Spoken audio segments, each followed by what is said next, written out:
right. Well, it is my honor to introduce Dr. Okun as our next speaker. Dr. Okun is an internationally renowned movement disorder specialist from the Norman Fixel Institute at the University of Florida.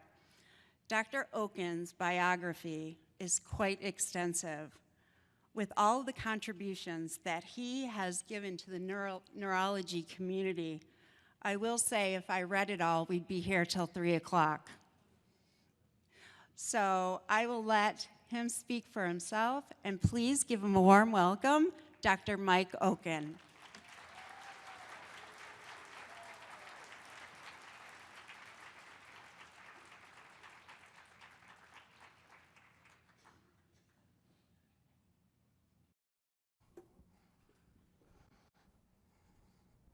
All right, how is everybody today?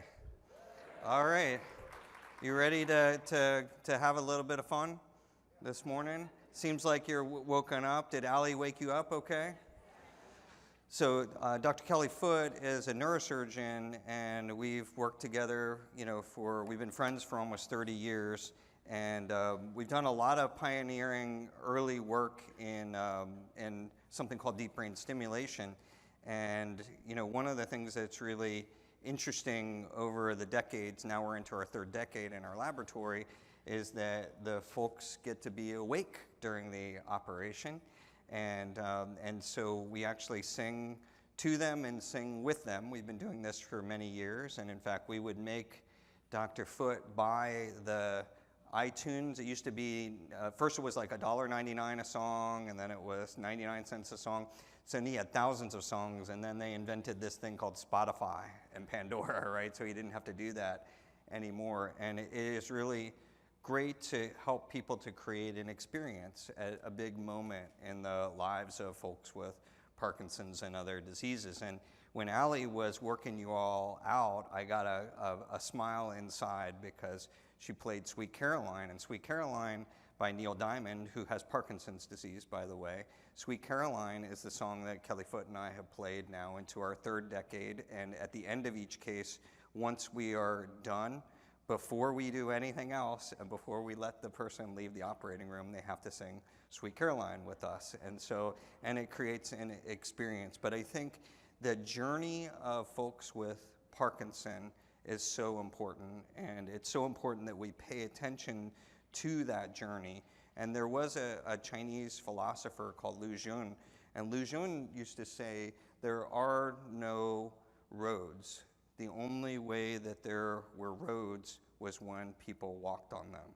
And so when I look out and I see 400 plus people here on a Friday in Michigan, in the Motor City, give yourselves a round of applause, because this is amazing. You are now gonna walk our road together, and we really need folks to walk the road. And so we're going to talk here this morning about a plan, okay? And I'll start by saying that when my son was young, he was in first or second grade, and he was learning how to play a game called chess. Raise your hands if you played chess before, okay? I played chess with my dad when he was alive, and I thought I was a pretty good chess player. By the time that kid was in first grade, he was beating me consistently. One night, we were playing, and he was on his way to his third straight victory, called a hat trick, in cricket. His third straight victory, going to get the hat trick. And then he says to me, he says, "Dad, you know what your problem is?" And I said, Jack, my son's name is Jack. I said, "Jack, what is my problem?" And he said, "Dad, every time you sit down to play me, you don't have a plan." I have a plan, okay? I have a plan. That kid went on to be on 2 national championship chess teams in the second grade and in the third grade. And I think the point demonstrates how important it is for us to not just show up. Showing up is important, which we'll talk about today, but having a plan is even more important. So we're going to talk about that, and we're going to talk about where we need to go, to get to a better day with Parkinson's disease. Let's see if we can make these slides move. Okay, so this is our group. We're at the Norman Fiksel Institute for Neurological Diseases. This is about 2 hours north of a place called Disney World. Y'all heard of that? We've seen a few Michiganders, and what's cool about Gainesville is we're right in the middle of the state, and we know that all the Midwesterners go to the west part of the state, down I-75, and all the obnoxious East Coast people from New York, like my family, they go down the other side, but we're right in the middle.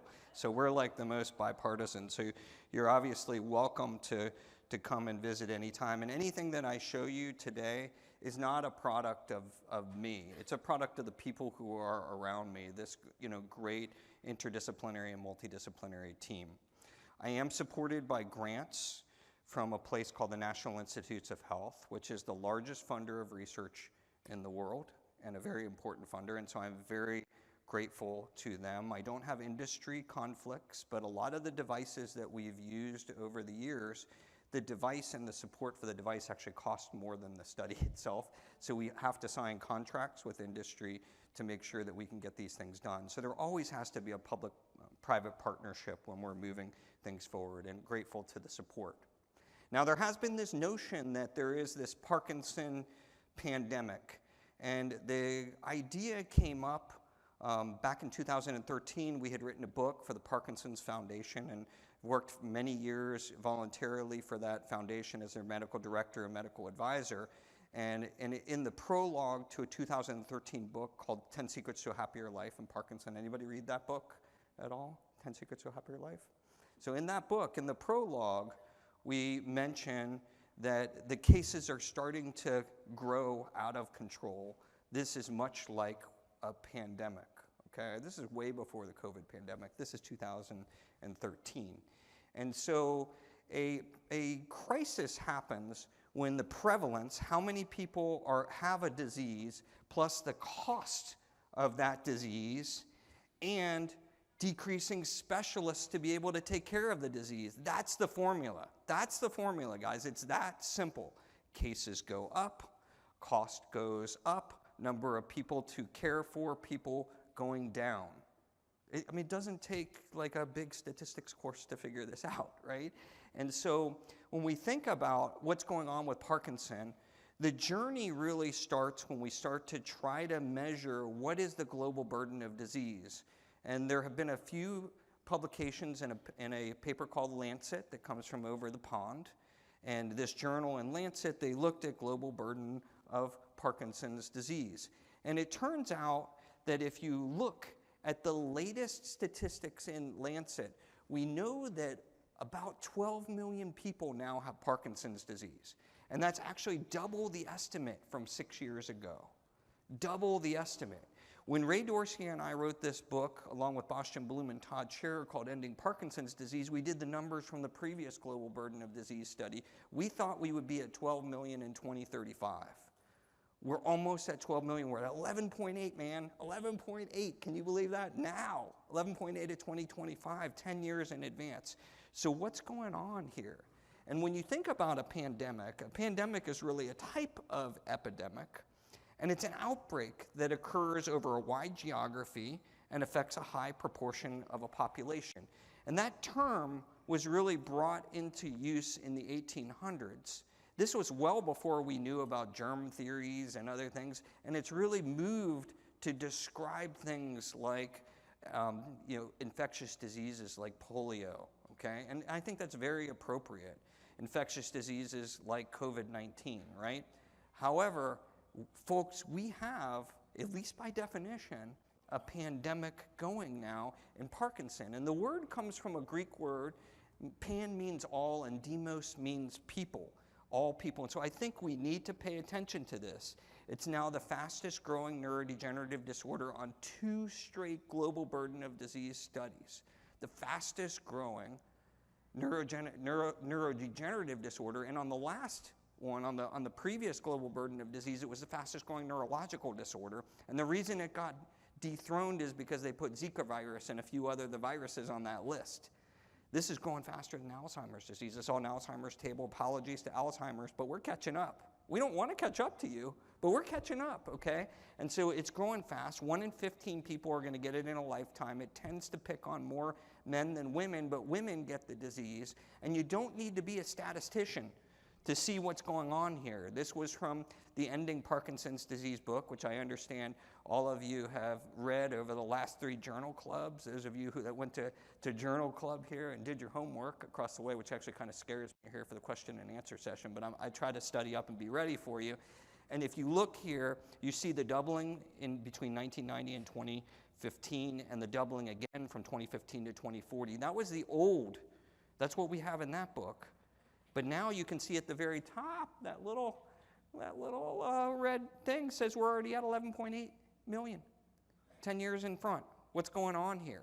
Well, we know that the life expectancy, which is one of the greatest things that has happened, in terms of science, is the doubling of our life expectancy. It's not computers. Computers have been great, but the ability to help people to live longer, that's been something that's been amazing, and that actually does drive more cases of diseases as people age, okay? And we never say people are old, okay? So whoever says that, you can put that out. People are not old. We are seasoned, okay? And as you become more seasoned, you do get more degenerative diseases. But if you take that factor and you try to ask yourself, are we just getting more Parkinson because of that? It does not explain it. So we wrote this book with Todd Scherer and Ray Dorsey and Bastian Bloom. By the way, Ray Dorsey and Bastian Bloom, they're my little brothers, as you can see here on the picture. And when you think about Parkinson's disease and you think about ending a disease, we did a lot of research on diseases like HIV, like cancer, and we asked the question, what does it take to end a disease? And we started studying another one called polio, which was really crazy because this book came out in the same month that the COVID-19 pandemic came out. The original title to the book was called The Parkinson Pandemic. Publisher changed the title because they said, Parkinson Pandemic, what are you talking about? Then COVID came along and they're like, oh my gosh, we missed this huge opportunity. I said, well, I don't know, we told you that was a pretty good title for the book. So when you think about ending a disease, you have to understand what it's taken to drive these diseases back, okay? And so when we put together this plan, okay, for Parkinson, it wasn't just a plan, for us, it was a plan for you, it's a plan for everyone. And so in that book, which ended up taking on the name of the law that came later, that was just passed, the Ending Parkinson's Disease Act, that was sponsored by Representative Billy Rackus and Jennifer Wexton, okay? Bipartisan support to have the Ending Parkinson's Disease bill out there. Took multiple years of lobbying, okay, to get this done. What was the vote? What was the vote? We're in a pretty divisive. Did anybody here think that we're not in a divisive political situation? Raise your hand. Anyone? Show me one person. One person in the room. Okay. The vote on this bill, 407 to 9 in the House, unanimous in the Senate, signed by the President of the United States, okay? So I see some clapping. You definitely should clap for that, okay? So that means that there's got to be something that we can agree on, and we can agree on Parkinson, disease. And you can see Representative Billy Rackus here, his father behind him. The bill is named after his brother, Emmanuel. His father also has Parkinson's disease, is in his 90s, and they live in Florida. And by the way, they're a family of sponge divers, a Greek family. The largest Greek population in the world comes from Tarpon Springs, Florida. They were all sponge divers that immigrated to the United States as Greek immigrants.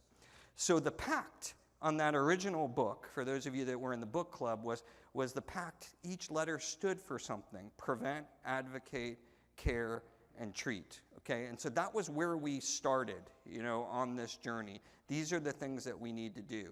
But what we really need to do is, like my son in chess, we need to have a plan, okay? And so the new book is about the plan.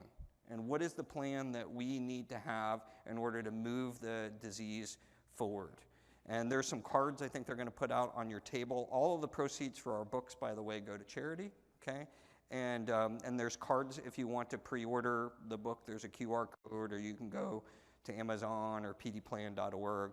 Shameless plug, but we need you. And I'm going to tell you why, kind of as we go through on the plan, why we need everyone here to be part of it. You don't even have to agree with this plan, but we've got to agree that we need to get to a plan, and that's what the Congressional Act is all about.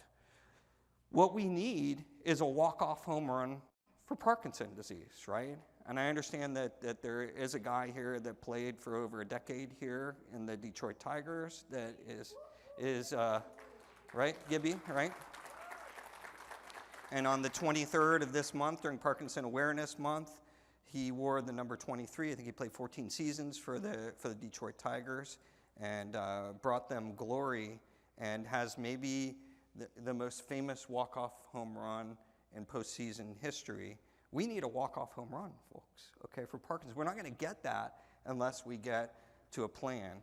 And so what I'm going to talk to you about today is what that plan is, from prevent to learn to amplify and to navigate. So the P-L-A-N-N, okay, of what we need to do. So first, when we think about preventing, we have to prevent the preventable. Why is Parkinson's disease going nuts? Like, why are we now outgrowing Alzheimer's disease? Again, my apologies to the folks over there in Alzheimer's disease, but we're growing faster than you are, okay? Why is that happening? We need to be measuring the disease. We need to be banning dangerous chemicals. We need to make sure our citizens have the right to know. And we need to create pesticide-free schools or safer pesticide-free golf courses and playing courses for all of the folks, okay? So we need to be thinking about how we can prevent, because we don't need a statistician to understand these numbers, okay? And this is the numbers now, that graph redrawn, okay, showing where we are in 2021 at 11.8 million. This was the same graph we drew 4 years ago when we published the other book, except for that was supposed to be 2035. Does that worry anybody? I mean, it should. It should really worry you. And you ask yourself, well, Parkinson, it's a totally inherited disease, right? Wrong, okay? Less than 1 in 5 people with Parkinson will have a single gene, okay, for it. But other diseases like diabetes, schizophrenia, ADHD, autism, this is the list from top to bottom, okay? They're much more heritable. So we're not talking about the genetics driving what's going on. There has to be other factors that are driving this growth, and it's up to us to try to find and prevent these factors. And it might surprise you to know that we only spend about 2 to 3 cents of every dollar on prevention in this country and in every other country in the world. And in fact, there's data on this, and I think even in the best countries, they only get to about 4 cents or 5 cents. So what's the best treatment? What's the best cure? Prevention, right? Prevention. And so we do need to be rethinking proportionally, what we're, thinking about in our investments. And if you look and say, well, could the environment be causing Parkinson's disease? Well, here's 2 graphs from the new book, The Parkinson Plan. And if you look at the 2 graphs, they look almost identical. There's 2 different diseases up here, okay? 2 different diseases. One of them is Parkinson's disease, okay? Both of these diseases pick up around the age of 40. That's where you see those lines starting to go up. Both affect men more than women. They almost look the same. You could almost, what do you think? You can almost lay them across. One of them is lung cancer. And you know the external factor that's associated with lung cancer is smoking, right? The other one is Parkinson's disease, okay? What are we missing here, folks? We need to begin to think about this. And one of the things that we know that's highly associated with Parkinson is spraying a chemical on our crops called paraquat, okay? It's one of the reasons why we should wash our fruit. Do you know how many seconds is the requirement for them washing the fruit before you get it? How many minutes, how many seconds are you supposed to? Do you know? Take a guess. 1 minute. 30 seconds. 5 minutes. They should wash the fruit before you get it. 15 seconds, okay? 15 seconds, folks, okay? And so if you look to and you put a heat map over the United States, you can see the center of the United States there is lit up, okay, with orange, okay? That's where the paraquat is sprayed the most in our Rust Belt by our farmers, Mississippi, Arkansas Valley, across there, right? Guess what? That's also where the highest cluster of Parkinson is. We're beginning to start to look at clusters versus the exposures of people, okay? This is Stein Nielsen. We tell his story in the book. This is a guy who's from Norway who believes in peace, and he volunteered to be on the United Nations peacekeeping force in Lebanon. I don't know, y'all remember the Lebanese story, and they bombed the barracks where the U.S. Marines were there. There's a peacekeeping force. He was there. They were all getting bit by scorpions. You ever been bit by a scorpion once? Not good. He was bit by a scorpion more than once in a single day. So they started spraying stuff on themselves to prevent the scorpion bites, okay? Those chemicals are now associated with the later, potential for Parkinson. Does it mean that causes Parkinson? No, but it means that more people that do that don't do that have a much higher risk of getting Parkinson disease. This is my friend Tim Greenemeyer. I used to work with him when I was at Emory University. Tim is at the University of Pittsburgh, okay? And he developed a great model when we were at Emory to turn mice into Parkinson disease individuals so we could study them. He would give them a compound called rotenone, okay? And rotenone, to make a long story short, it actually blocks the mitochondria. That's the power parts of the cells. It's called complex 1 mitochondria. You don't need to know that. But when you do that, you can make the animals Parkinsonian. Tim now has Parkinson's disease. And there's an article, and he came out publicly about this, talking about how he didn't use enough protective gear, and the question of whether or not that had anything to do with his Parkinson's disease. And so we need to begin to investigate these things. Brian Grant, one of the great power forwards in the NBA, he was living on Camp Lejeune. Y'all have seen the Camp Lejeune Parkinson story.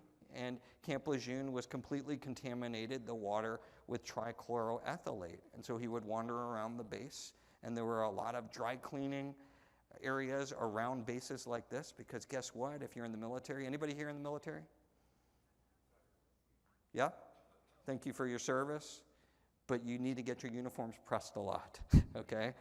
There's a lot of dry cleaning that goes on, and the trichloroethylate puts them at increased risk. And so when we think about these maps like this, okay, and we need to think about where are the exposures, okay, in the different countries, in the different regions, in the different chemicals. And so we need to dig deeper.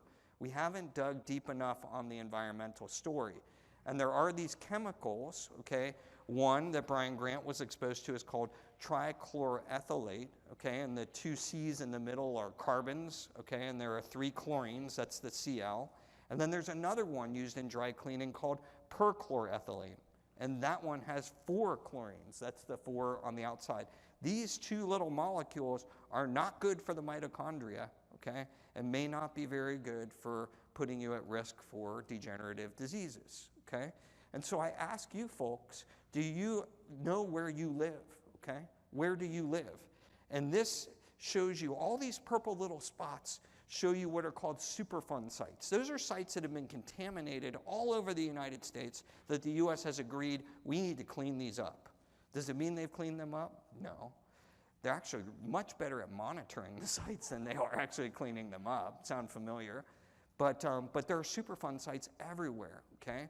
And in the barrel here, the blue barrel is trichloroethylene, okay? TCE, okay? On a lot of these sites. In the orange barrel, that's Agent Orange from Vietnam. Another thing that they sprayed to get rid of the mosquitoes and the foliage, right, so that they could fight the war, okay? And it's called Agent Orange, not because the people turned orange, it's because of the orange barrel. So in case you're on Jeopardy, like we saw a Parkinson guy on Jeopardy here recently, you'll get that answer right, okay? So what about Michigan, folks? Well, the EPA banned TCE, although we don't think that ban is going to stand, modern, so we're going to need to fight, for that. Still haven't banned paraquat, okay? And there are Superfund sites all over the state of Michigan, Detroit. Big surprise, right? Industrial state, right? Industrial Midwest, right? And in fact, as of yesterday, there were 6,600 such sites, okay, all over your state. 65 of them have been labeled as Superfund sites, and you can look them up. They're public, okay? They're public. And so when you think of these Superfund sites, this is Camp Lejeune. This is a study that was in JAMA Neurology, where there were almost 350,000 service members, and they looked to see the trichloroethylate. Remember what Brian Grant was exposed to when he was a child at Camp Lejeune? 70% higher risk if you were in Camp Lejeune versus veterans in other camps, okay? And there's more data coming out about this, not less data. So the exposure is super important. And when you think about the cartoon, what you probably don't fully appreciate, and I know I didn't until I met Ray Dorsey, is that when these chemicals get into the environment, they get into something called the aquifer, which is where all your water is under the ground, right? They leak into the aquifer, and not only do they get into the environment where you can drink them, but they can come up underneath your houses, they can come up underneath your buildings. If you're a dry cleaner in a shopping mall, they can come up underneath that and form a gas. And actually you can get a plume and a river of this stuff, and the gas comes up. And in fact, Ray Dorsey and I have this little hobby. Actually, it wasn't my hobby until he made it my hobby, but of going around looking for Superfund sites. And so you can see here this picture of the pipe on the outside of the house. That's to actually vent off TCE, okay, in Rochester, New York, a few miles from where Ray lives, okay, to vent the TCE off from that house. Now, the first owner might have been given the option to do that, and some owners will say, nah, I'm not going to do that. I don't care about this, okay? Higher risk of cancer, higher risk of Parkinson's disease. But each time that house is sold, if you go down that street, that whole street is contaminated, but only a minority of the houses have the venting mechanism on them. And so it's so super important that we're teaching people. Here in New York City, okay, if you think about New York City, here's a picture of apartment complexes. 24 of 29 were located above dry cleaning enterprises. And the dry cleaning enterprises had increased levels of perchloroethylene, or PERC, okay? And so thinking about where you are in the next generation, for those of you who have kids and grandkids, I think we should care about where we live, okay? And we should care about what we're exposed to. And how do you know kind of where these sites are? Well, we would take walks, Ray and I, and he would say, Mike, you're so bad at finding these. He's really good at finding these things. I'd be like, where is it? He's like, you just drove over it. Stop the car. And we could get out of the car, and he'd be like, it's right there. You just drove over it. If you see, these are monitoring wells. They have a triangle on them, and they're put all around the Superfund sites to actually monitor them. So if you see those, you know that that is where the contamination is. And in fact, here is the big site, 150 acres in Gainesville, Florida. It's right next to my favorite pizza place, Satchel's Pizza, Game Day, Gators. You watch Game Day, they're usually eating at Satchel's Pizza. It's right on the edge of a Superfund site, okay? Great pizza, by the way. So if you look here, here's the sign from OSHA, the right to know, okay? We all have a right to know. It is fenced off.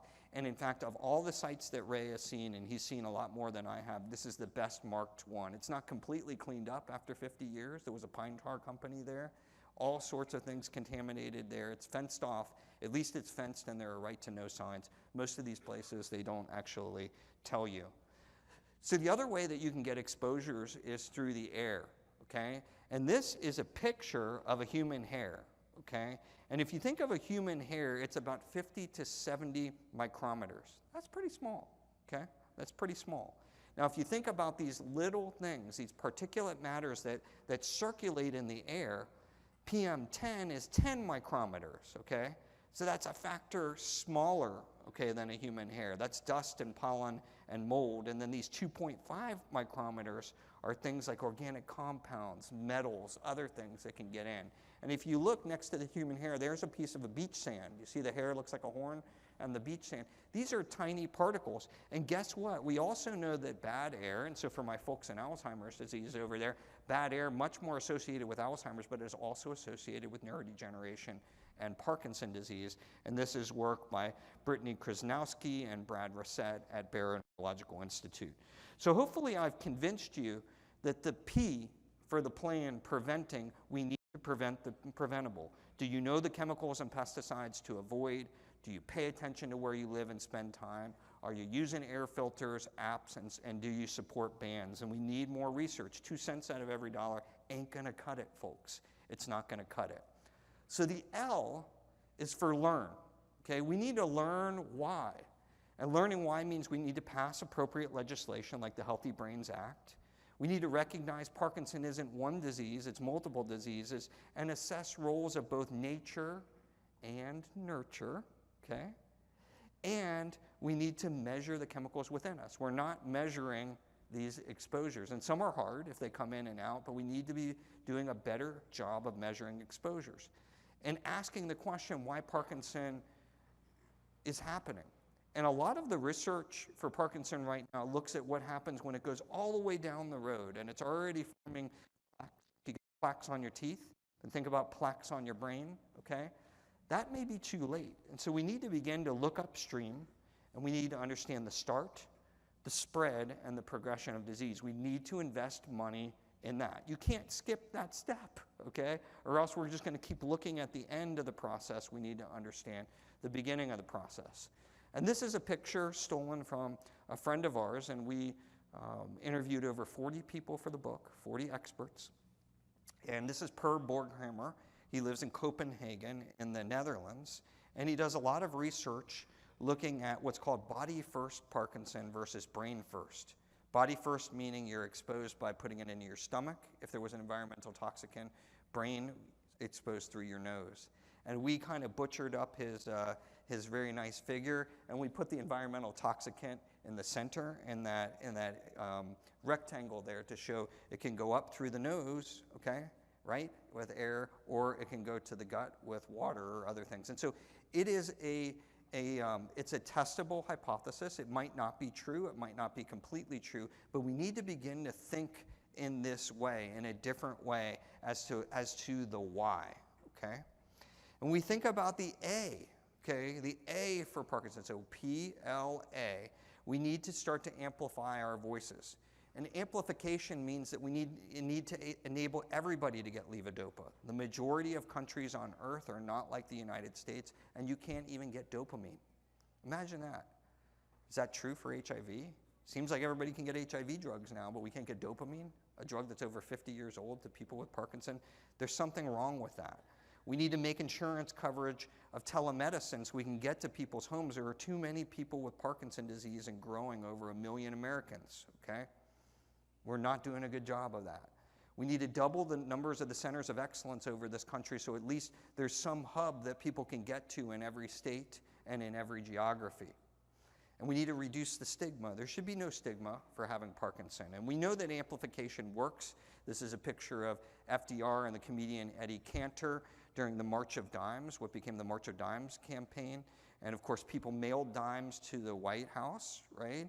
And the White House guy was named Irving that took all the dimes, became overwhelmed with all of the tender that came in.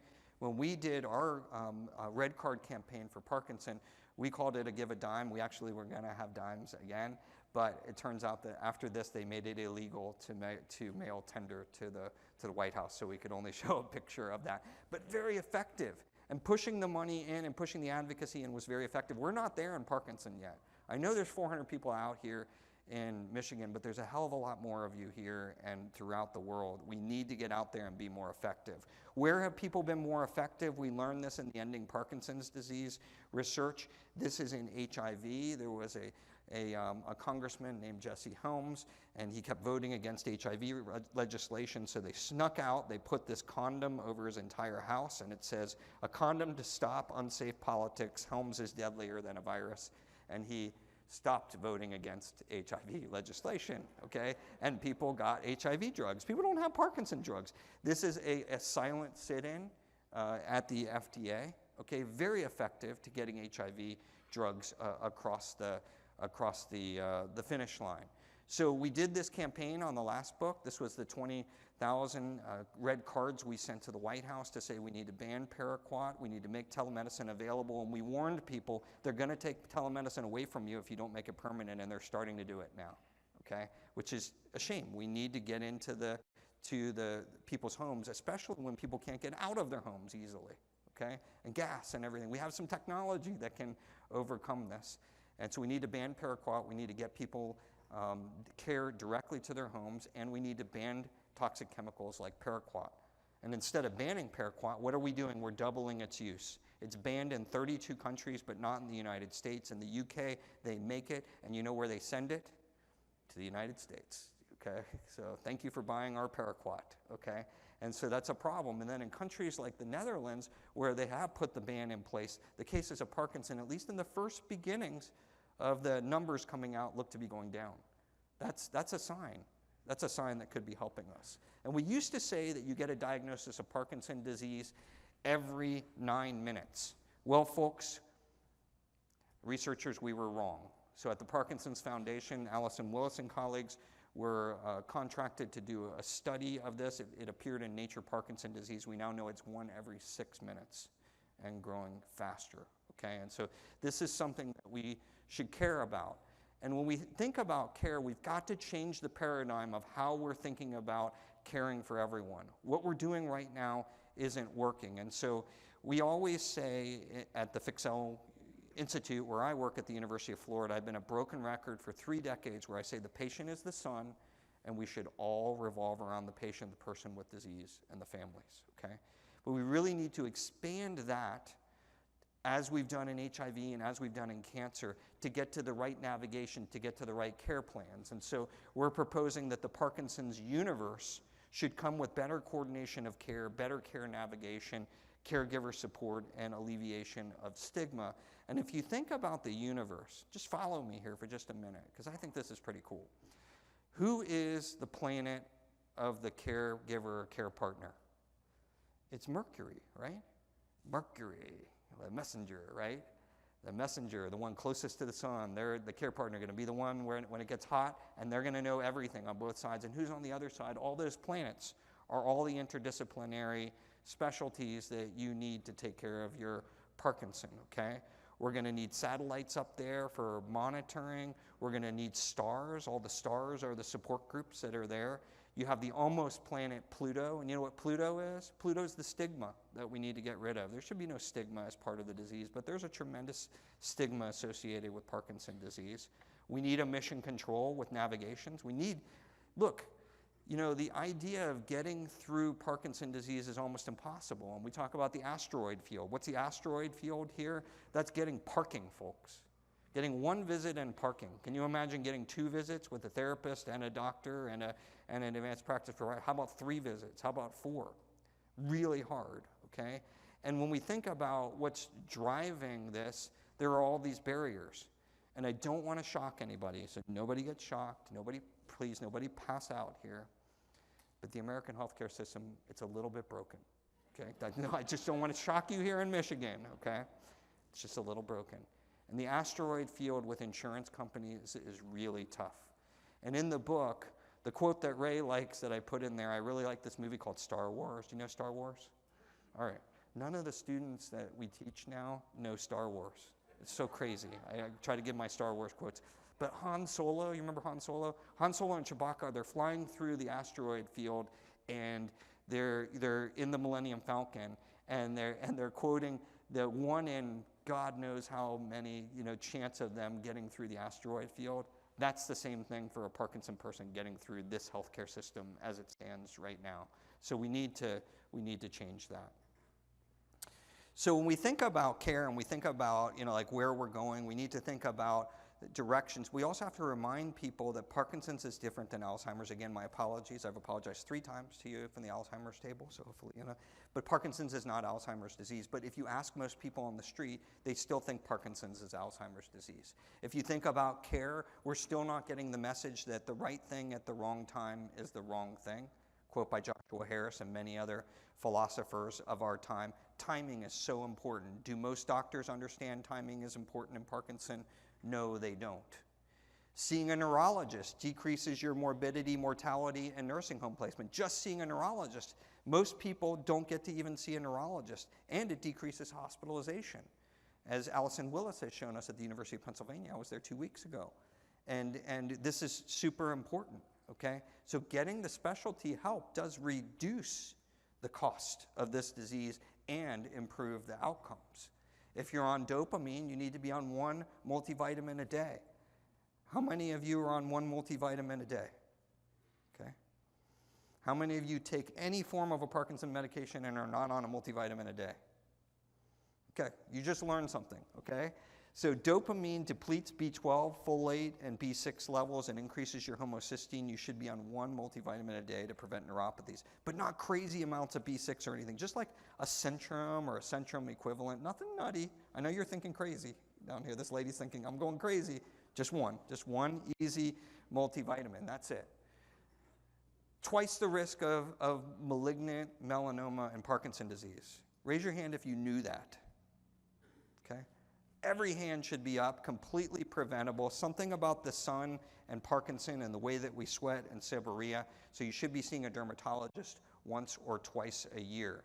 Every time you see your neurologist or your geriatrician, they should pull you at the shoulders, or if you're from Europe, they pull from the hips, and see how many steps it takes you to go backwards and whether or not you have what's called postural instability and you're at risk to fall. You should, it sounds crazy, but you should be getting pulled at every visit, okay? Because that will help your therapists, okay? That'll help Allie and everybody to know what your fall risk is, and so we can prevent falls. Coffee. Should we take coffee away from people who have Parkinson's disease? No, absolutely not, okay? And it turns out that Parkinson's disease is different than other tremor disorders like essential tremor, where the coffee can actually make the tremors worse. Actually, there are some studies showing that coffee makes a lot of the symptoms better of Parkinson, particularly in low to moderate dosages, okay? So don't take their coffee away. I love this quote by T.S. Eliot, "I've measured out my life with coffee spoons." Osteoporosis, even in men with Parkinson's disease, even in men with Parkinson's disease. Who knew that? Higher risk of osteoporosis in men with Parkinson's? Again, here, forget everything else I've said. Twice the risk. You need to be getting bone scans every other year with your Parkinson. Make sure those bones are nice and strong. Twice the risk of osteoporosis and osteopenia. Exercise, everybody always says, do your exercise, right? It's like, oh, go, do your exercise. What does that mean? Okay, so we need to start to explain to people what that means. Exercise is like a drug. It can be dosed, okay, just like a drug. We need to figure out what the right dose is for you. And there's a lot of different forms of exercise: aerobic, strength training, balance, agility, even stretching with some bands. But it turns out that we've got to individualize the therapy for you. And then I don't have any aggressive exercisers in the audience today. People that are like super aggressive, like you're marathon every day, you're doing bikes. Raise your hand if you're a super aggressive exerciser. A couple of you, okay. All right, so if you're a super aggressive exerciser, we need to be getting cardiac scans for your heart rate, and we need to be getting VO2 maxes on you to make sure that we get that plan matched up. In general, most people who can walk, we recommend 7,500 steps a day. That would be like 4 20-minute walks a day, or a recumbent bike, a bike with a backside on it so you don't fall off, as something that you try to cycle every day. And then even people who are having trouble walking, figuring out what's going to be the right dose. Be careful of nutritional overreach, okay? So when we think about care, be careful of all these books that tell you, do this, eat my diet. Dude, you ever been next to somebody that you just want to leave the dinner table because you're like, okay, come on, I just want to eat my steak and be done with it, you know, or drink my wine and be done with it. So there's something called nutritional overreach. We do want you to enjoy your life, okay? And it's better for you to be a little over your ideal body weight with Parkinson than a little under. So don't try to lose weight on purpose, okay? Because you're going to lose weight slowly with Parkinson's disease. Keep those bones good. Try to keep your body at a good ideal body weight. And of course, if you don't take care of your body, where you're going to live. So you do want to be healthy. But also remember, you need to enjoy your life too. So try to think of things in moderation. Keep that weight up rather than down. And it turns out when we think about hospitals and Parkinson's disease, I love this quote by Jared Kintz. He says, "I have a favorite cemetery I go to because it's really clean, and the doctors and the nurses are all very nice." Okay? A third of people with Parkinson are going to go to the hospital or the emergency room every year. That will go to 1 in 2 even on the second year. We've studied this through the Parkinson Outcome Project, through the Parkinson Foundation. Now a series of studies, over a dozen, But in order to change the world, to change how we're operating, we need to teach people. So at one point, we had these hospitalization kits that had everything on it. They had rip-off pages. You give them to your doctors, your nurses, your therapists, everything, and tells them what to do. Super important, okay? And now we have this very free hospitalization safety guide through Parkinson Foundation. You can order it online at parkinson.org, totally free. Bring it with you. Make sure you're teaching the people like what they can do to keep you safe. The right medicines, medications on time every time, it makes a difference. And so helping people to prepare and be proactive, and then keeping you out of the hospital. So if you're starting to get into trouble, trying to get into the clinic, get treated early for urinary tract infections and other things. What's more important than depression? Well, we're getting better and better at identifying depression, which is very common in Parkinson. And maybe 15 years ago, in speaking from the Parkinson Foundation, I remember talking to a USA Today reporter and saying that depression is the largest unmet hurdle in Parkinson disease. Perhaps that hurdle has changed now that we're getting better with understanding depression as part of Parkinson, but 1 in 6 people are going to get demoralized. And you don't have to be depressed to be demoralized. It's just, you're going to get down because, some of this journey sucks, okay? It's not always awesome, okay? And of course, we want you to have a plan along the way. But if 1 in 6 people are getting demoralized, we need to be identifying those people. That's a lot. And helping them on their journey so they can have this journey without demoralization. Sleep, super important, okay? Knowing what your sleep number is really super important, okay? What's your sleep number? Well, as you age, okay, and I kind of drew a circle here around this, and you get anywhere between 25 and age 90 to 100, most people need about 7 to 9 hours of sleep. You may need less when you're very young, a little more when you're a teenager, but you're gonna settle somewhere in that area. If you do not get the right amount of sleep for you folks, guess what? Your Parkinson symptoms are gonna be worse the next day, okay? You are gonna have less what's called cognitive reserve, so you're gonna be trying to do all these things, thinking about all these things, and then as you get in to the afternoon and late afternoon and the evening, you're not gonna have the reserve, you're not gonna have enough brain power to do these things because you didn't get enough sleep. So it's doubly important for you to get sleep, and there are a whole bunch of these sleep trackers. I'm like a commercial on TV. I've got a ring, I've got a watch, I've got a thing. I've got like 3 trackers on me right now, okay? I get up in the morning and I compete with my wife, and she kills me every day on scores and everything. But making sure we figure out for you individually how we can get your sleep improved. If we improve your sleep, your symptoms of Parkinson are going to improve, and your ability to do things, particularly as the day gets on, are going to improve, okay? Super, super important, totally underappreciated in the field. How many of you have sleep trackers of any time? Good. How many of you use sleep trackers? Okay, hey, that's pretty good, okay. And it's important for you to push your care team to make sure that they are actually helping you to plot a plan to get you sleeping better.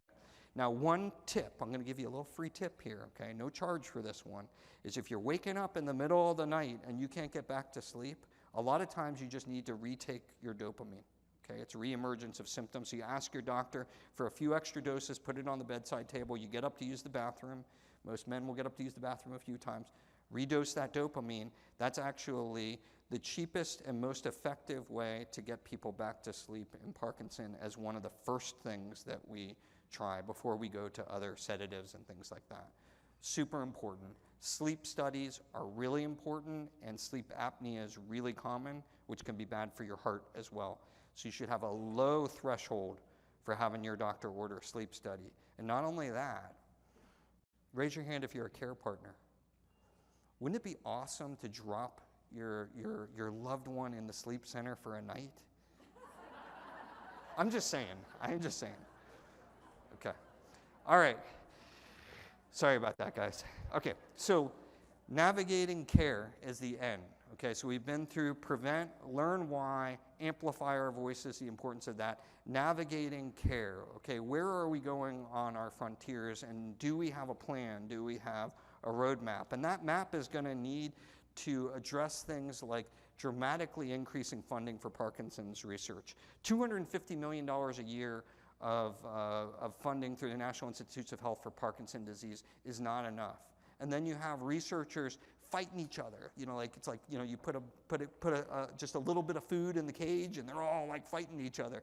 We need failures to get to successes. You're going to need a lot of failures. In HIV, it took about 3 billion. In cancer, it takes about 3 billion for any cancer. So 250 million is a fraction, you know, 10 to 15 times less than what we need for the funding. We need to lean into our successes. Think about the generation of going nano and smaller molecules have better surface area to volumes, and we can get them to the brain and do really cool things. And we're really interested in regenerating brain circuits, but many of you who have had the stem cell dream have realized that after 3 decades it hasn't come true. So we need to rethink how we're thinking about regeneration. Dopamine is still the single best pill. Sinemet, Matapar, Ritari, whatever, Cruxant, they're all dopamine formulations. This is over 50 years old. The treatment doesn't stop the disease progression. We need something better, okay? And when we wrote the 10 Secrets to a Happier Life book, we kind of came up with this way to explain to people all the different therapies and the buckets for therapy development. And I think it's important we all understand the 3 buckets. Bucket number 1 is symptomatic. That's when you take a drug and you're trying to get an effect, you're trying to improve your symptoms, okay? You take dopamine, it improves your symptoms. And we need powerful symptomatic drugs, so we've got to invest in that bucket. Bucket 2 is, could we give you something, a drug, a vaccine, an infusion, something that slows disease progression or modifies the disease progression? That might be awesome, and then we could make the problem heart disease or something else killing you, and not the Parkinson, right? Sorry. There's no table from heart disease, so I don't have to apologize to anybody for saying that. But you know, fundamentally slowing progression, that would be bucket 2. Bucket 3 is the bucket that everybody sort of says the C bucket, the cure. Let's get a cure this disease, right? Parkinson's isn't one disease, folks. It's many diseases. The cures are not going to be easy, and in fact, when you think about curing any disease on Earth, there are very few that you can put into that category. There are going to be single genes that will have the potential to do things here in the future with gene editing and gene therapies and other things, but it's going to be more of a precision medicine. So I say the C bucket is more like the P bucket. Not what you're thinking, but the P bucket, precision medicine, okay? And thinking about your individual Parkinson and how we're going to treat it, okay? So I wanted to share with you, in the plan, we have compared HIV to Parkinson's disease, and this is one of my absolute favorite tables. There are 1.2 million people living in the United States with HIV. There are 1.2 million people living in the United States with Parkinson. Are we good? Like, we're good there, right? Okay. Incidence, new cases, 32,000 a year HIV, 90,000 a year Parkinson's. Okay, are we getting a little concerned on the edge of our seat? A little more for Parkinson. Funding, okay, don't want to make anybody vomit their coffee here. Funding, $3.29 billion with a B for HIV, $251 million for Parkinson. There's a problem here, folks. You see the disconnect here of where we need to go when we're thinking about new treatment. So in the book, we kind of outline what we call near-term, mid-term, and long-term directions that we're going to go. In the near term, we call these the R's, recognizing Parkinson's fingerprints. So you'll be able to tell, you know, all the different forms of Parkinson by using all the new technologies, reorganizing how we look at AI, realizing genes can drive drugs and therapies and how to utilize that, and repurposing old drugs to do new things, as well as reorganizing our thinking on all these new electricities and pump therapies. In the midterm, what are our R's going to be? We need to reach for new drugs, reposition diets and microbiome, rejuvenate our stem cell discussions, and become a little smarter about how we're going to think about regeneration. And we need to reconsider immune therapies and vaccines. And our 10-year horizon should be things like regenerating circuits, maybe even the circuits we care about more now, like cognition, thinking. People care about those things, walking, falling, other things. Rethink regeneration, rethink gene editing, restart combinations of therapies. You know, in cancer, they have all these drugs in a group, right? We need to have multiple drugs together working for a synergistic, more than a 1+1 effect. We need to raise nanomedicine, we need to go smaller, and reinvest and reinvigorate in the new generation of folks. And it turns out we fund and train. How many Parkinson specialists in the United States do we train a year? Neurologists. Throw a number. How many do we train? 200, 600. How many? Over here, how many? 1,000. 40. 40. So we need a plan for how we're going to scale up here, folks. All the Medicare dollars, they go to cardiologists, nephrologists, all the cancer doctors, everything, not to Parkinson and Alzheimer's. Again, now a shout out to my Alzheimer's folks there. Not going to Alzheimer's either. And in Alzheimer's, it's about 20. It's even less neurologists going into that field. So we need to be creating smarter implants. And so this is some of what our laboratory's been doing for many years. And now there's a commercially available product, okay, that's out there from the Medtronic company. And I don't speak for any company or represent any company, but this allows you to listen to the conversations that are going on in the brain, which is what I've done for a living. That's why we sing Neil Diamond after the end of the operation. But during the operation, I'm listening to the conversations, figuring out what symptoms go with the conversations, and trying to program those implants to respond to them. And now we may be able to do that in real time. So the implants are getting smarter, okay? And when you think about your brain and knowing when you're going to make your brain electric or you're going to have a gene therapy or gene editing, we know that we're going to need multidisciplinary screening. Just don't go to somebody and say, oh, you need this fast food and get it. We need to develop the teams that are going to keep people safe. And we know that there are a lot of people that have these procedures, and the procedures are failures. Okay, and we call those DBS failures or pump failures. And that's okay. Failures are okay. We learn from our failures. And when we think about the failures, this was a paper we did in Archives of Neurology over 20 years ago, most of them are preventable. Incorrect diagnoses, inadequate medication trials, cognitive dysfunction that made it not a good path. The leads weren't put in the right place in the brain, or they just didn't have access to programming or medication adjustments. Maybe they're not in Metro Detroit and they don't have Goudreau and Lewitt and all of these great movement disorder specialists. We're going to have to ask the questions now with new therapies. There are 2 brand new pump therapies. This adds some complexity, okay, to discussions. And we can no longer spend 5 minutes with folks anymore. We need to spend time to discuss what this means and also how to put these things into action. And so now we have pumps like diabetes pumps that go underneath the skin.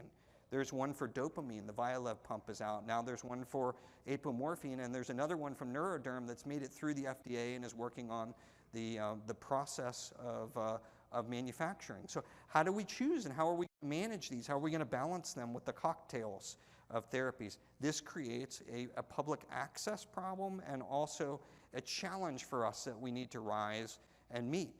Focused ultrasound therapies, okay? We can make holes in the brain from the outside. When do we want to do that? We don't want to do that in everybody. Where can we do it? How can we do it safely? Can it help certain folks live better lives? Definitely.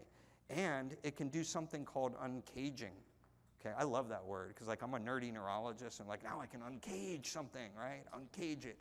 So it turns out that we can load up on nanoparticles and we can load up using other technologies. We can load them, put them into the brain, and then we can shoot the focused ultrasound onto it, or we can use genes or other things to turn these on, or different light sources like optogenetics, and activate them. We can uncage what's inside and deliver in. So this is going to be something we're going to be seeing in the next 10 years with Parkinson. And we're learning. And so this is my friend Ed Boyden at MIT. He and Nir Grossman figured out a way to push signals from outside the brain, with sound waves, and stimulate deep into the brain. It's not as scalable, it's not as accurate as DBS and some of these other therapies, but it's pretty cool, and it's a great first step. And it's kind of like in Ghostbusters. Anybody seen Ghostbusters? You remember in Ghostbusters where they're like, don't cross the streams? You remember that? That's could be very bad for the guy. Well, in this, you actually cross the streams on purpose. And they figured out when they cross the streams, the difference in the frequency of that sound wave allows them to stimulate deep into the brain. So we're going to be using light, okay? And you remember Watson and Crick and the DNA and all of that whole story. Well, when they were published early in Scientific America, they were called crazy because they said, we're going to be doing light therapy. And they said, okay, time for you to retire, guys, right? But it turns out we can turn on different proteins in the brain. We can understand how circuits work. We can use the optogenetics to drive therapies like brain stimulation therapies. And so we're going to see optogenetics, nanoparticles, and more. But we're also going to have to answer this question, and Mike Grekovich and I had a great discussion this morning about this and the scaling of AI, because this is getting super complicated. You got 40 people you're training a year. We need to improve that, right? We can't expect everybody to know how to handle all these meds, all these, pumps, all these therapies. It's getting overwhelming. And then if you look in the clinics now, you've got like plugs. You don't have enough plugs to plug them all in. You got to fit the right one to the right person. Each one has a software update. This one may not be compatible with your Wi-Fi system. That one, and it's going to be a practicality problem. And so we're going to need AI to help solve practicalities of patient selection and the management of hundreds of thousands of devices, and maybe even help us with the management of medications. And so I think my friend here, Dr. Snoopy, Joe Cool Snoopy, is going to be, like the one we're going to need to be able to put our glasses on here, remotely monitor people, and have the AI helping us here. And so I know AI is a little bit scary, but we do get to a point with these therapies where they're so hard to scale that this is the great use for this. And so a lot of people in our lab at UF are working on how to use these technologies in order to scale. And here's a picture from my friend Jill Ostrom at the University of California, San Francisco.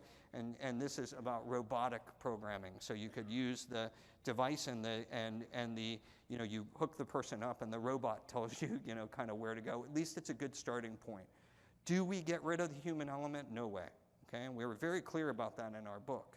When we're going to use AI, we shouldn't eliminate the human element, but there is a complexity here if we're going to want to scale therapies that we need to learn how to do that. And we also need to learn how to figure out when somebody has a disease like Parkinson, and we need to be able to track it. And if we can do that, instead of needing thousands of people in clinical trials, we only need hundreds of people. And so this is a great effort by the Parkinson Study Group, National Institutes of Health, participated in by Detroit and 21 centers all over the US, led by David Valancourt and I at the University of Florida. This was an NIH grant looking at using a regular MRI study, okay? And you use that regular MRI study and you put it into the system, and it tells you whether you have Parkinson, progressive supranuclear palsy, or multiple system atrophy. Now, there are also multiple blood tests now. There are multiple skin tests. We begin to put all this together, we can get more accurate, particularly early on in the diagnosis, to get people the right treatments they need, to monitor them, and to be able to scale to more folks. We need a target. Everybody should get dopamine, okay?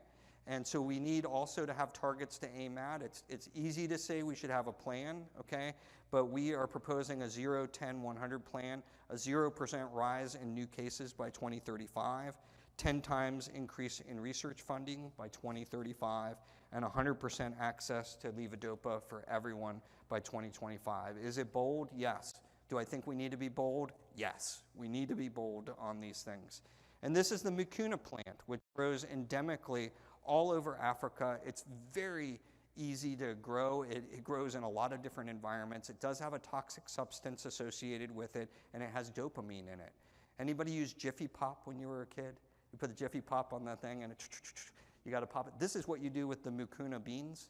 You got to pop them like Jiffy Pop, and then you got to get the toxic chemicals out. But right now at University of Florida, with our IFAS and our agricultural group, we're trying to learn how to make plants where people could plant legumes in their gardens and get access, even early and mid-stage Parkinson, to legumes that will allow them to have access to dopamine, which would be a great solution. So we're proposing a Parkinson 25, and I don't want to, I don't want to spill the beans with Ray Dorsey and everything about all the things that you can do, for yourself with Parkinson, and also to think about prevention. And our funding plan is pretty simple. It's a $3 billion model. It's going to be thinking about $750 million in preventing the preventable, $750 million in learning why, $750 million to amplify our voices, and $750 million to navigate those new frontiers of treatments. So what can you do? You can follow the Parkinson 25. In the community, your community can give citizens the right to know. We can create pesticide-free zones, particularly in our schools, and building away from freeways and helping our air and developing golf courses that aren't contaminated and helping people to have a great game of golf, which I know is really important to a large percentage of people who live in the state of Michigan. And globally, we need to measure the disease, ban dangerous chemicals, adopt the precautionary principle, and of course, stop subsidizing the use of pesticides, as well as not only reducing but eliminating stigma from the disease.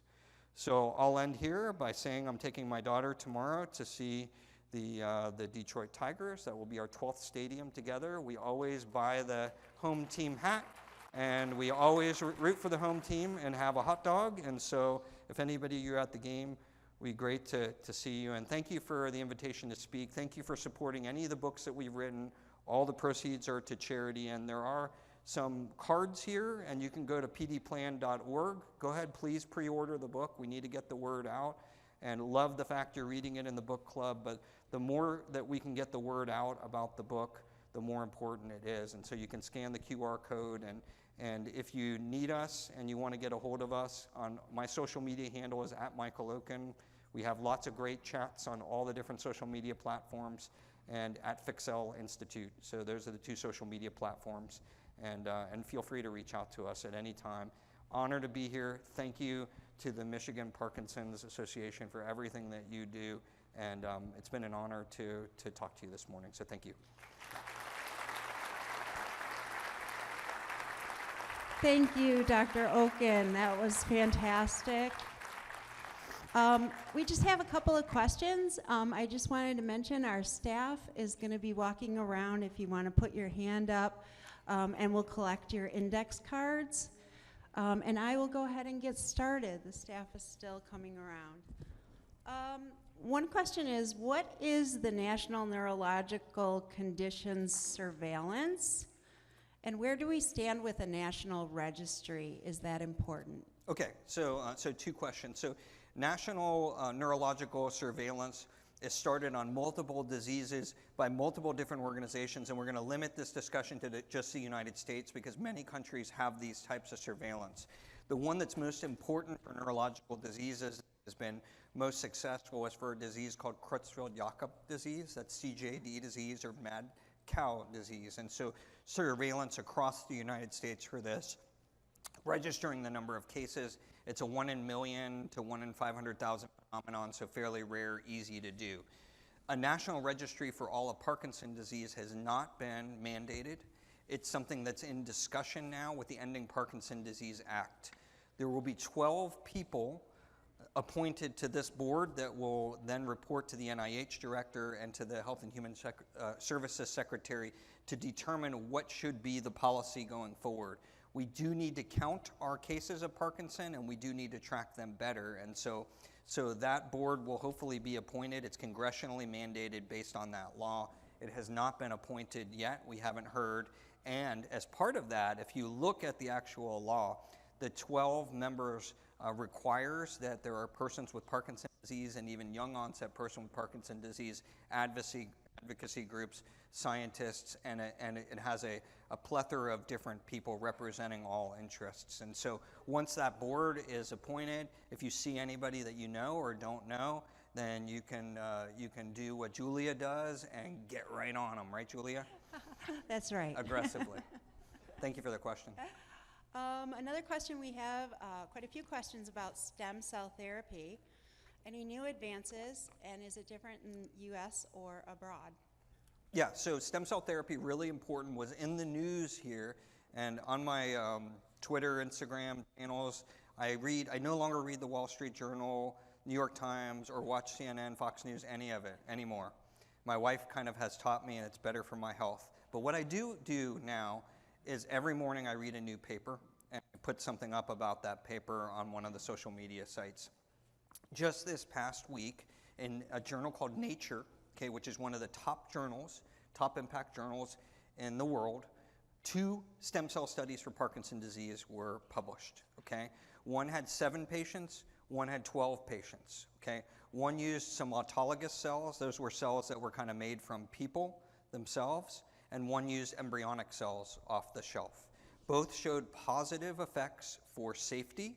Both showed some very mild effects for benefit. It's hard to tell in that number of people.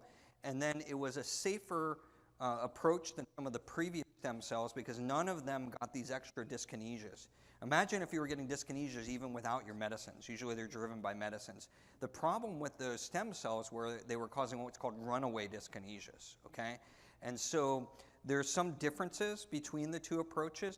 Some of them require immunosuppression. So if you've ever met somebody that's had a kidney or a lung or a heart transplant, sometimes you need immunosuppressive drugs, okay? So not a walk in the park. Some are designed to go with those. Some are designed to go without them. Way too early to see, what the outcomes are going to be. And the focus is mostly on the motor symptoms, tremor, stiffness, slowness, the things that the pumps and DBS and the medications are doing. Now, will we get to the next step, which I find more exciting and interesting, and that next step will be whether we can begin to address walking, falling, talking, and thinking, which are going to be different circuits in the brain. So we're still focusing on the motor, but they have made a safer stem cell, and they have published it in a major journal here in the last week or two. And so the question is now after 3 decades, where is this going to go? And so we continue to watch it, but it certainly has been created a lot of enthusiasm. No therapy has had more hype, more enthusiasm, and more hope than stem cells. And no therapy since I've been in the field has also shown more disappointment for people. So it's sort of the two extremes, but that's the current state right now. Okay, thank you. Quite a few questions. They're great. Good. We love All right. questions. So Dr. Espay was our speaker last year at our symposium, and he talked about his Cincinnati cohort. Do you know the direction of the investigation or can comment on it? Yeah, so Alberto Espay is a great guy. I've been friends with him for many years, originally from Chile. His father was actually an activist, a political activist in Chile, and he is a guy that can ask incisive questions, right? He's a great question asker in the field, and so we need people like Dr. Espay to say why, back to that L, learning why.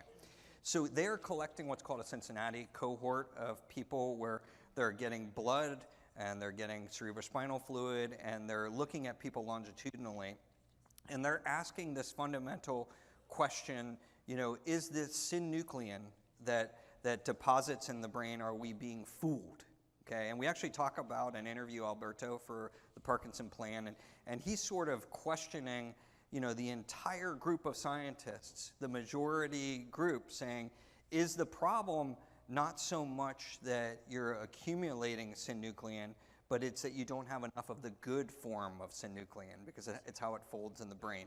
So they have a little bit of preliminary data to support their hypothesis. Just a little bit has been published recently, but the large-scale aspects of what they're doing is still not publicly available. But that's the idea. They're saying, what if we actually gave more good synuclein? So just so you know, alpha-synuclein is a protein that we talk about in Parkinson all the time. It's a part of something called the Lewy body, and it's those plaques that get up near. You get plaques on your teeth, you get plaques on your brain, right? And the question is there a path to enhancing good synuclein, going back to good synuclein, rather than trying to clear bad synuclein? And so that's sort of the Cincinnati thing. So we're waiting for more data. It's an intriguing hypothesis, and I also love Alberto. So thank you for that question. Thank you.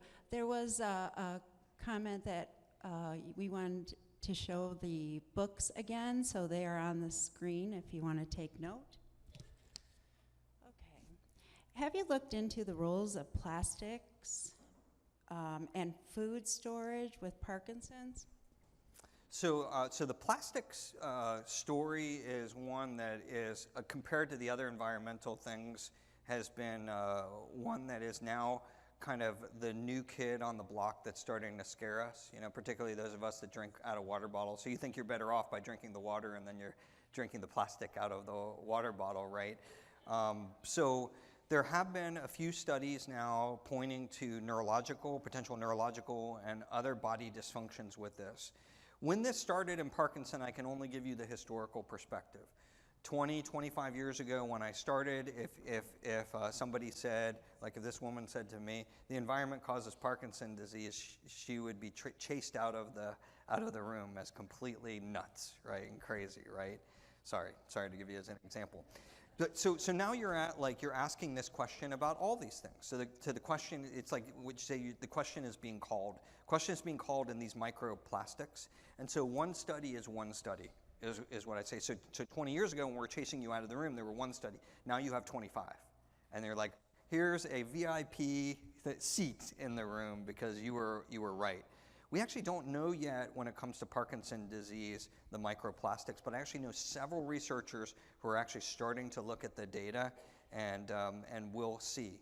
It may or may not be associated with Parkinson, but it's certainly going to be associated with some of the diseases, is what the disease researchers are showing us right now, so we'll stay tuned and see. The other is, in general, dementia, too, and then you'll also see this with ultra-processed foods.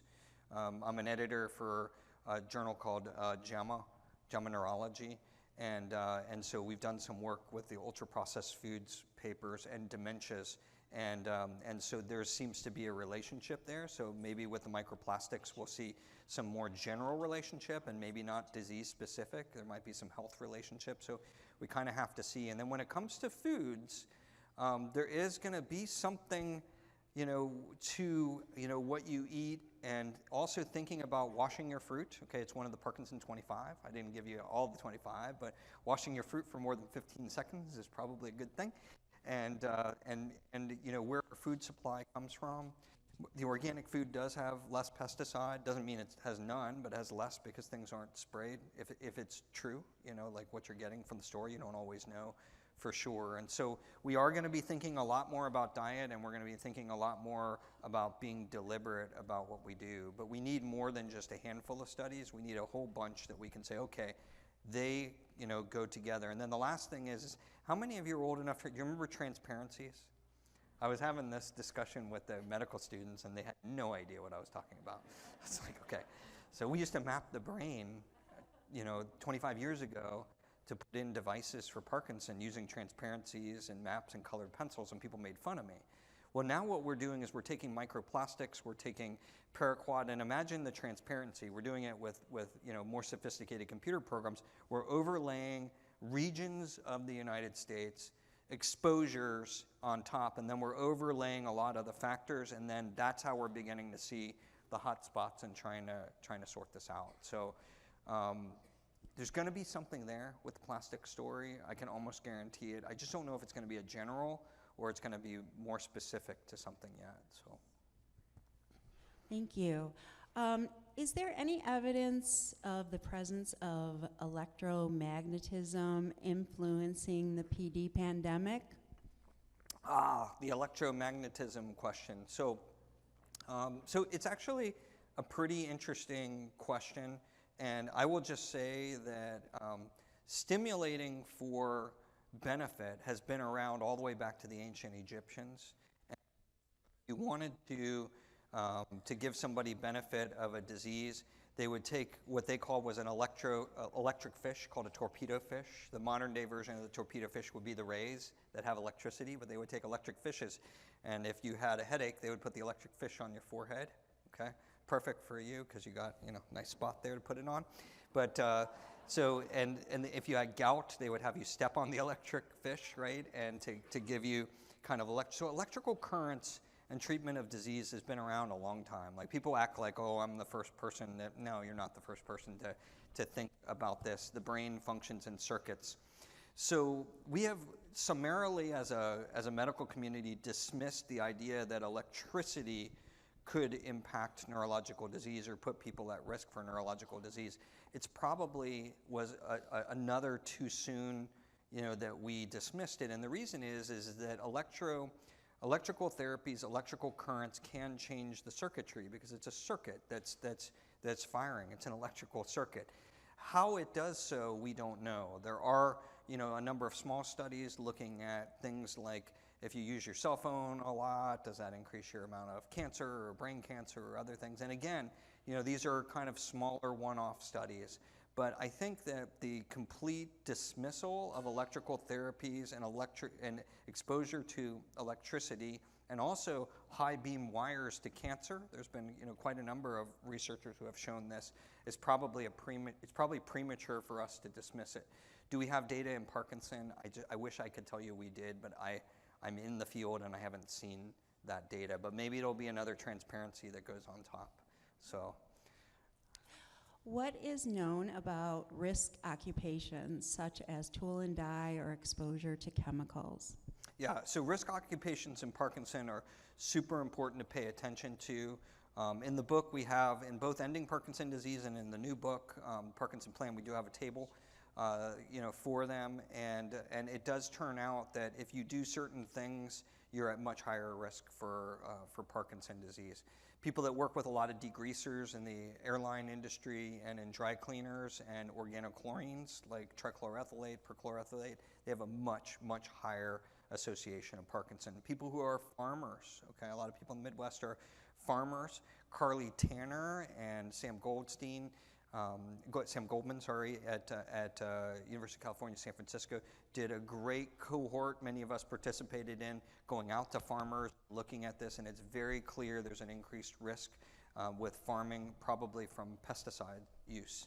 And so that relationship is coming into more focus. But there are other professions that are using certain chemicals like shoe repair and other things that seem to be starting to pop up as potential. And so there are occupational exposures. And so if you're worried about it, you should definitely take a look at the list. Now remember, I'll remind you that just because you're on the list of your profession doesn't mean that that's what caused your Parkinson. But when you're talking to some of the modern environmentalist neurologists like Ray Dorsey, he'll want to know, like he'll be asking you the questions, and we're just not asking the questions. And I remember he was in Gainesville a number of weeks ago giving a talk to the group, and he just was talking to everybody, and he's like, I'm going to keep talking to you until I can find something in your history that may have, and going deeper I think is going to be important. But these are still association studies, so you can never say, oh, I was exposed to TCE, and TCE definitely caused my Parkinson. What you can say is a group of people that have more exposure to TCE versus a group that don't, it's a much higher risk. And that Vegas bet gets very high for some of these things, some of these chemicals. So that's kind of what we know. And if it gets high enough, then Agent Orange, for example, then you begin to get benefits. People begin to recognize that these things were related, and then they put financial benefit back for people, which I think is appropriate. So that's kind of how the system works. And Ray and I don't testify for any of these court cases. We try to stay completely neutral, although our wives remind us that we could be very rich men, if we got involved in all of these lawsuits and things like that are ongoing. But they are important to resolve. Thank you. A lot of questions about chemicals, so I'll try and combine some of them. One question was about dry cleaning chemicals and if they stay on clothes, and should we dispose them? They also asked about radon gas. Okay, so dry cleaning chemicals, don't get too flustered about me talking about that.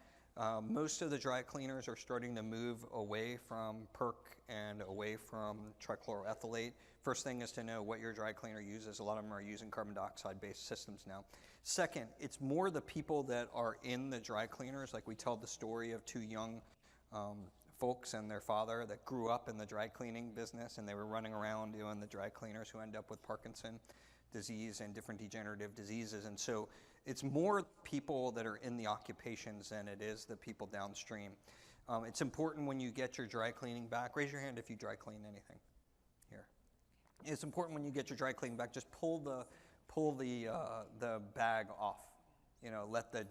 Let it air out. Okay, so would be the kind of the big thing, and then look to see which chemicals they're using. But most have gone to carbon dioxide and other based systems. And if there's a question, then just switch your dry cleaner. They're all over the place. Little ancient Chinese secret: if you see some of these shopping malls out there and they're deserted and they can't be resold, a lot of times in the real estate market, they can't be resold because there was a dry cleaner there and there's a potential chemical contamination, which makes the owner of that site responsible for what's going on in contamination. So people that are investors in property are often looking to see where the dry cleaners are. So the investors know, okay? But what's interesting is the people don't know. So Why do smokers have a lower incident of Parkinson's? yeah, so this is just one of the greatest questions, unanswered questions in the field. So those people who smoke tend to get less Parkinson. Does it mean they don't get any Parkinson? No, okay? And in fact, people that smoke, still of the people that smoke, it's only a small percentage that get lung cancer, like 10% or whatever, but that's a large percentage, okay? So you have to keep things in perspective, okay? There are other problems with stiffening of your lungs that you can get from smoking. Chronic obstructive pulmonary disease, much more common than even lung cancer. So there's reasons not to smoke. But what is fascinating is study after study after study after study for you, okay, as they kick you out of the room, but study after study. We use it now to make sure that the studies are right. Smokers get less Parkinson disease, okay, and so why is that? And so a number of people have a number of different theories about this. One theory goes that when you smoke, it changes your microbiome, and your microbiome, in your stomach and everything, changes your susceptibility to Parkinson.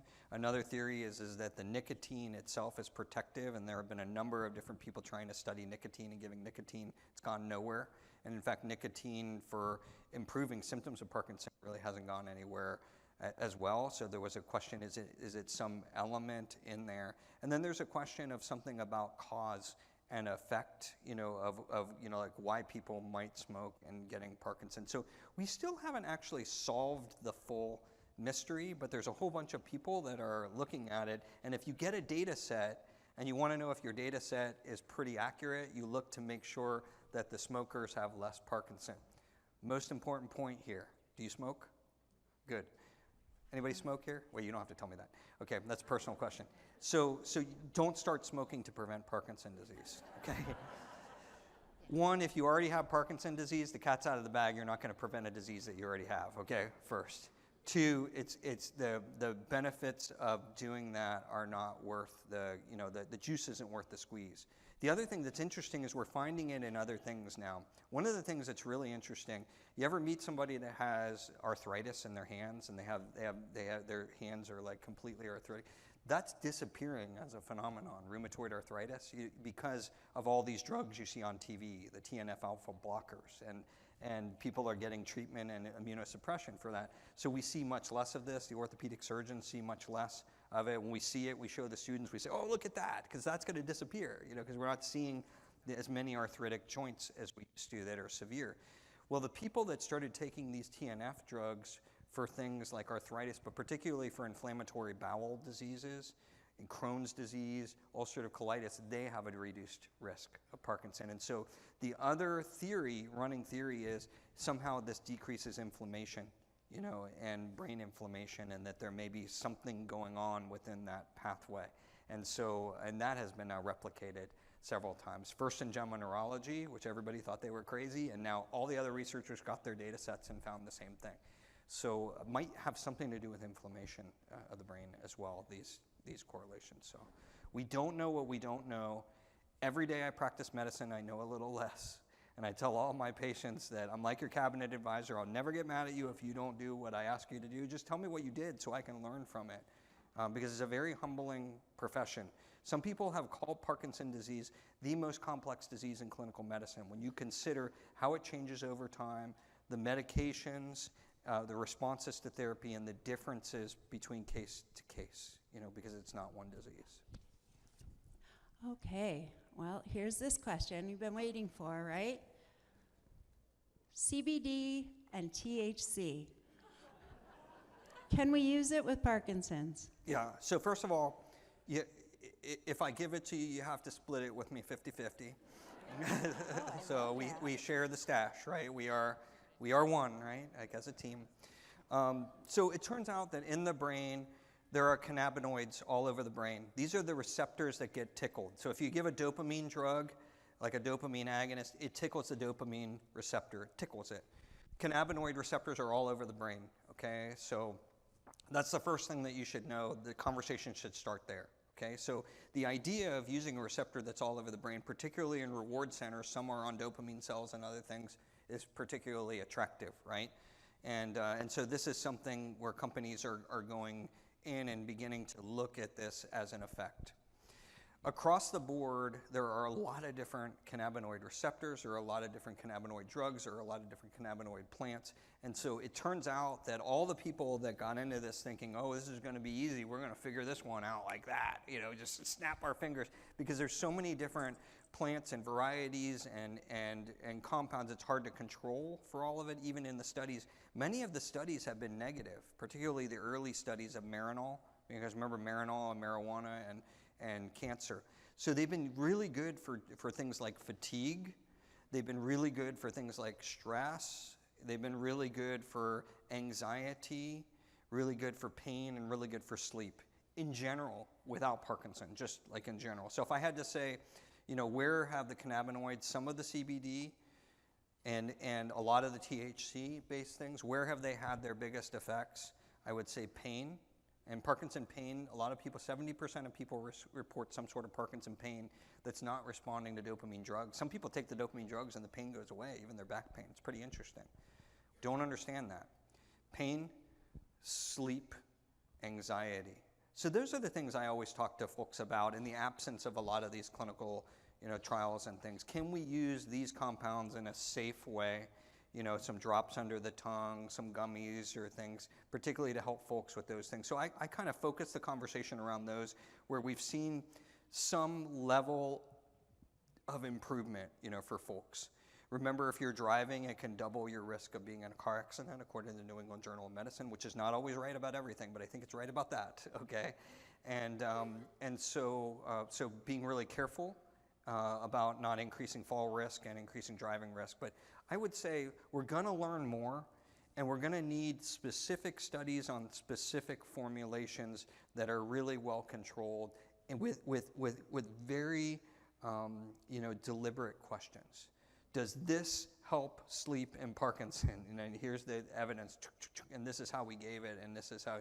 And then the other thing is there's a nuance. There's a practice of medicine. We always say medicine is the practice of medicine. You've heard that before, right?